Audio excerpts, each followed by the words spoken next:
Bienvenue à Fontainebleau pour cette 7e saison du festival Série Series. Nous avons rencontré l'auteur Marguerite Aboué qui était marraine de l'édition à Ouagadougou et nous avons discuté du développement des séries en Afrique. Bonjour. Bonjour. Merci beaucoup d'avoir accepté notre invitation. Donc je vais commencer avec ma première question. Pourquoi avoir changé de métier et comment vous en êtes arrivé un peu dans le milieu audiovisuel? Mon métier d'assistante juridique, enfin de juriste, c'était plutôt un métier pour se nourrir, comme on dit. Et puis, moi, ce que j'aimais faire, c'était raconter des histoires. Je viens d'une famille où un grand-père nous racontait des histoires autour du feu. Ça fait très cliché comme ça, mais moi, c'est vraiment ce que j'ai vécu petite à Yopougon pendant les 2 mois de vacances scolaires.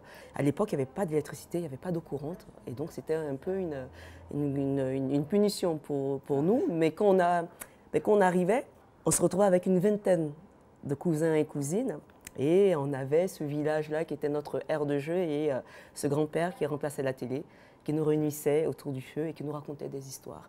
Et lorsque j'ai eu cette possibilité de pouvoir en faire mon métier, raconter des histoires à mon tour, et qu'on me disait, en fait, tu sais raconter des histoires, c'est bien. Je me disais, tiens, pourquoi ne pas en faire un métier? Très bien. Et justement, pourquoi parler du coup d'éléments qui sont très auditifs et visuels et d'avoir commencé par la BD? Parce que nous, petits, quand on était encore à Yopougon, les seules bandes dessinées qu'on lisait, c'était Raon, Zambla, Black le Roc, quelques Tintins. Et moi, je me souviens, il y avait des amis qui ne savaient ni lire ni écrire. Et on partageait quand même ces bandes dessinées. Ils n'avaient pas besoin de savoir lire, puisqu'ils regardaient les images. Et lorsque Clément Bory m'a dit, écoute, moi, je pense que tes histoires, il faut que tu les fasses en bande dessinée, je me suis dit, oui.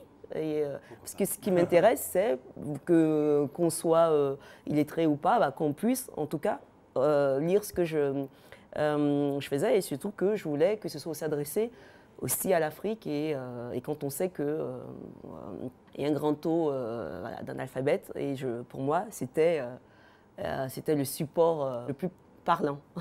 Justement. Et pourquoi adopter du coup un angle assez humoristique pour des sujets quand même qui sont assez graves comme la famine notamment qui ont été abordés? Moi je viens d'un pays, la Côte d'Ivoire, où on rit de tout, même de ce qui n'est pas drôle.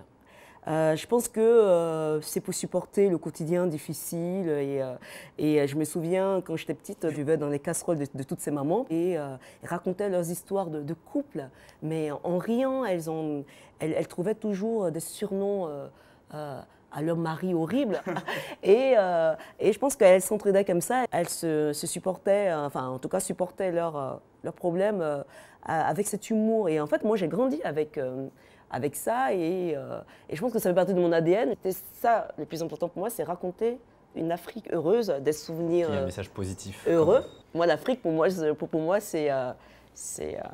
oui, c'est toutes les... moi, j'ai un souvenir drôle de l'Afrique, enfin, en tout cas heureux. Vous avez été marraine pour l'édition à Ouagadougou de Série Série. Oui. Qu'est-ce que vous en avez tiré comme expérience? Une Afrique qui ose. On veut raconter une Afrique, justement, notre Afrique. On veut voir à la télé ce qui se passe autour de nous. On sait qu'on a des lacunes, on sait qu'on n'a pas tous les outils de l'autre côté, mais en tout cas, on demande. En fait, il y a une demande qui est là, et puis il y a surtout un respect. Se dire, OK, on vient, on accepte que vous venez nous aider, nous apprendre pour que nous puissions se réapproprier nos écrans. Parce qu'en fait, c'est ça. Pendant des années, tout ce qu'on nous montrait en Afrique, c'était pas fait par des Africains, ça venait d'ailleurs. Et tant qu'on ne sera pas compétitif sur tous ces plans-là, on n'aura aucun avenir. En tout cas, l'Afrique, l'audiovisuel n'aura aucun avenir en Afrique. Donc d'abord, c'est ça. Et c'est ce que moi j'ai retenu de Série Series Ouaga. La parole était lâchée. Tous ces jeunes-là qui ont envie de faire ce métier, ils sont nombreux. Ils ont du talent, c'est vrai, il y en a qui ont du talent, il y en a qui osent, et il faut juste les accompagner. Et je pense que dans quelques temps, on verra des choses pas mal quand même.